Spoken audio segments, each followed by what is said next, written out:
सत्संग इस कलयुग में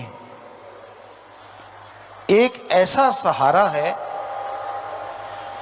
जो डूबते हुए को नाव मिल जाए उससे भी बढ़िया तरीका है। आम कहा जाता है डूबते हुए को तिनके का सहारा, पर अगर नाव भी मिल जाए तो पूछिए मत। तो उसी तरह इस कलयुग में डूबते हुए जीवों को, तड़फते हुए जीवों को बचाने के लिए, राहत पहुंचाने के लिए राम का नाम एक जहाज है जो उन डूबते हुए, उन तड़फते हुए जीवों का आधार है। और कोई उस नाम का जाप करे, सुमरन करे, फिर तो कहना ही क्या है। सो उस परम पिता परमात्मा के नाम का जाप हमेशा आप करते रहो, कहीं गुमराह ना हो जाओ, कहीं आलस्य में ना पड़ जाओ, कहीं भूल ना जाओ परमपिता परमात्मा को। इसलिए संत पीर फकीर सत्संग लगाते हैं, और जो सत्संग सुन के अमल करते हैं उनके तो अंदर बाहर कोई कमी रहती ही नहीं। उनके भाग्य नसीब वाकई बुरे होते हैं जो सत्संग सुनते सुनते भी बुरे कर्मों की तरफ चल पड़ते हैं। एक अनजान आदमी है, जंगल में भटक गया और उस भटकते हुए को एक रास्ता सूझा। उसे नहीं पता वो रास्ता कैसा है, उसे नहीं मालूम वो रास्ता कैसा है। बुद्धि विवेक का काम लेता तो पता चलता, पर उसने आप देखा ना ताप उस रास्ते पे निकल पड़ा। उस रास्ते में जंगली जानवर है, उस रास्ते में दलदल है, जान बचाएगा तो कैसे, बहुत ही मुश्किल है। वो लुट जाता है डाकुओं के हाथों, घायल हो जाता है पशुओं के हाथों, और फंस के रह जाता है दलदल में। लेकिन एक पूरे जंगल का जानकार है, उसे पता है शॉर्टकट रास्ता कौन सा है। उसे पता है ये रास्ता दलदल भरा है, ये जानवरों से भरा है, इधर डाकू रहते हैं, और ये बिल्कुल सेफ रास्ता है। पर वो इंसान फिर भी दलदल वाले रास्ते में चल पड़े, डाकुओं की तरफ चल पड़े, या पशुओं वाले रास्ते में जो खा जाएंगे उस रास्ते में चल पड़े, तो क्या कहिए। ऐसे ही सत्संगी होते हैं, जो सत्संग सुनते हैं, नाम लेवा होते हैं। जब वो ऐसे जंगली रास्तों पे निकल पड़ते हैं तो फिर दद्दा दोष ना काहू दीजिए, दोष कर्मा अपनिया, जो मैं किया सो मैं पाया, दोष ना दीजिए आवर्जन। आप तो जानकार हो, जिसने सत्संग सुना, नाम ले लिया, वो तो जानकार है कि ये रास्ता गलत है, ये रास्ता गलत जा रहा है, ये दलदल भरा है, यहां पे काम वासना क्रोध लोभ मोह अहंकार टूट पड़ेंगे, बर्बाद कर देंगे। वो सब जानता है।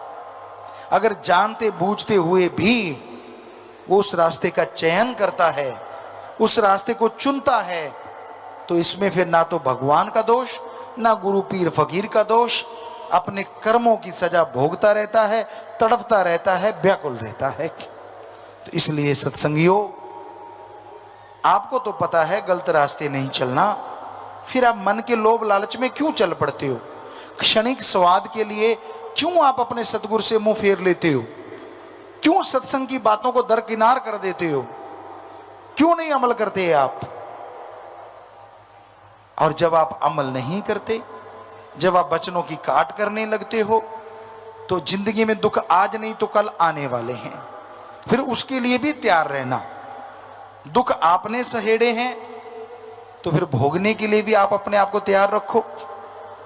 फिर तो बड़ा भगवान भगवान करते हो, राम राम करते हो। पहले तो राम की सुनते नहीं, पहले उसके संत पीर फकीर की सुनते नहीं, और जब फंस गए, जब तड़पने लगे, फिर भगवान शहद जैसा लगता है। क्यों करते हो आप ऐसा? मन की वजह से। जवानी तो गधे पे भी आती है, आपके कोई अलग नहीं आई,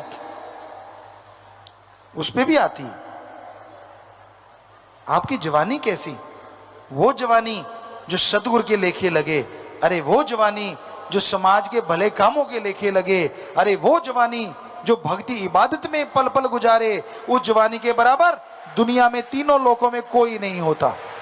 उसकी भक्ति अव्वल दर्जे की मंजूर होती है।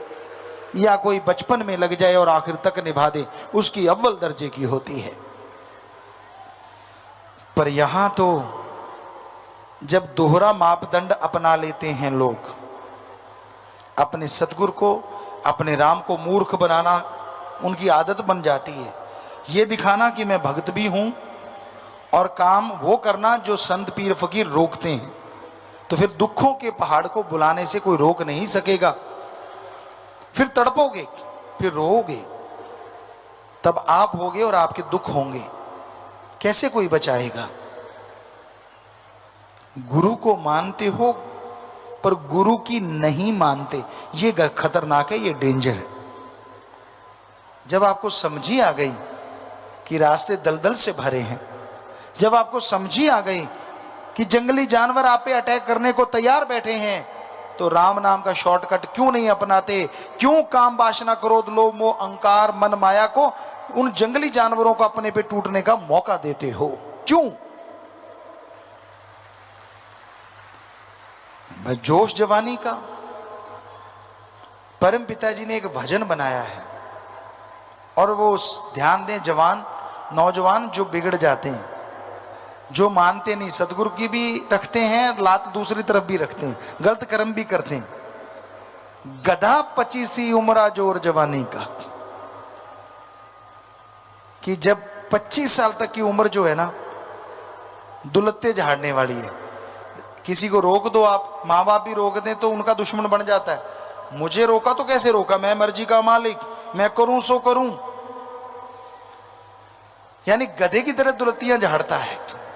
संत पीर फकीर समझाएं, अगर उसकी मन की बात कहते रहे, हाँ जी हाँ जी हाँ जी हाँ जी हाँ जी हाँ जी, फिर तो बड़ा खुश। और आज हम जो थोड़ी करारी बातें सुना रहे हैं तो थोड़ा रूठेगा भी, हमें कहते रहते पिताजी तो, और तेरे बाप को कहें भाई, गड़बड़ तू कर रहा है तो तेरे को ही कहेंगे ना, तेरा बाप करेगा तो उसको भी कहेंगे। तो हमें तो आपके चौकीदार जो हुए, आपकी निगाह जो रख रहे हैं कि मत करो बुरे कर्म, और हमें दिख भी रहा है कि करोगे तो फिर भरोगे, फिर चिल्लाओगे, फिर रोओगे कि मेरे साथ ऐसा क्यों हो रहा है।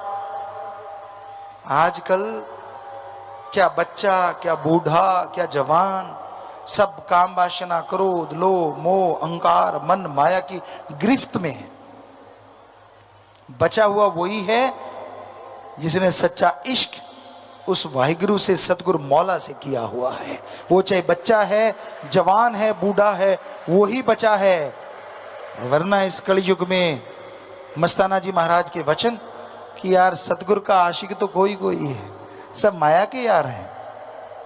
तो हम ये कहते हैं उस सतगुरु की कृपा से ही कि आज बहुत से सतगुरु के भी यार हैं, बहुत बच गए उनके रहमो करम से, उन्हीं की कृपा से। खाने को घी दूध मेवे मिठाइयां खनिज लवण विटामिन्स मिले तो कोई गंदगी के ढेर पे चोंच क्यों मारेगा बताइए? नहीं मारता ना। अब दूध पड़ा है, मेवे है, पनीर है, मिठाइयां हैं, हर तरह की सब्जियां हैं, जो आपको पसंद वो सारा सजा हुआ है, लड्डू जलेबियां जो भी आपको अच्छी लगती हैं, उसको छोड़ के क्या आप कूड़ा करकट खाओगे? सवाल ही पैदा नहीं होता जी। आप तो उनमें से भी चुन के वो खाओगे जो सबसे स्वाद आपको लगता है। पर हम देख रहे हैं कुछ बच्चे ऐसा भी करते हैं कि सारा कुछ छोड़ छड़ा के गंदगी के ढेर में चोंच मारते ही मारते हैं, मानते नहीं। वो उनके घेर अड़ा हुआ है मन का। जवानी उनको लगता है हमारे पे आई है और किसी पे तो आई ही नहीं, पहले वाले तो ऐसे बूढ़े हो गए, सीधे ही बूढ़े जन्मे थे बूढ़े ही हो गए। अरे उम्र का तजुर्बा होता है। गुरु से सीखो तो बचपन में भी बुढ़ापे जितनी शिक्षा सीख लेता है आदमी, वरना उम्र के साथ साथ शिक्षा आती है जैसे जैसे उम्र बीतती है।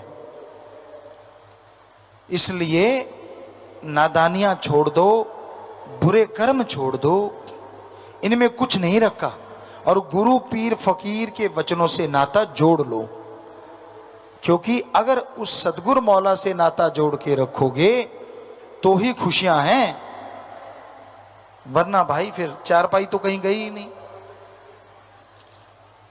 हमारा काम समझाना है।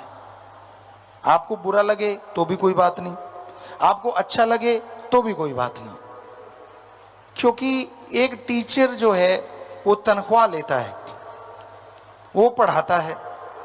कई नहीं भी पढ़ाते, गपशप मार के भी आ जाते हैं, लेकिन अगर टीचर पढ़ाता है तो उसका काम तो हो गया। बच्चे फॉलो कितना करते हैं वो एक अलग बात है। कई टीचर ऐसे होते हैं जो बच्चों से फॉलो करवाते हैं, उनको दर्द लेते हैं, पूरा पेन लेते हैं उनका। पढ़ाया, फिर फॉलो करवाया, फिर फॉलो करवाया, फिर अपने तरीके से वो उनकी जांच करते रहते हैं कि कहीं भूल तो नहीं गए। तो वो टीचर सबसे सर्वश्रेष्ठ होते हैं और उनके बच्चे मेरिट लेके उनका नाम रोशन करते हैं। पर वो टीचर कब तक पढ़ाएंगे? जब तक आप 15-20 साल के नहीं होते, 25 साल के नहीं होते। डिग्री डिप्लोमे ले लिया फिर तो आप पढ़ाने वाले हो गए। पर इस कलयुग में एक टीचर ऐसा भी होता है जो पढ़ाता ही रहता है, और वो होता है सच्चा गुरु। उसके लिए शिष्य बड़ा ही नहीं होता, छोटा ही छोटा, छोटा ही छोटा, छोटा ही छोटा रहता है।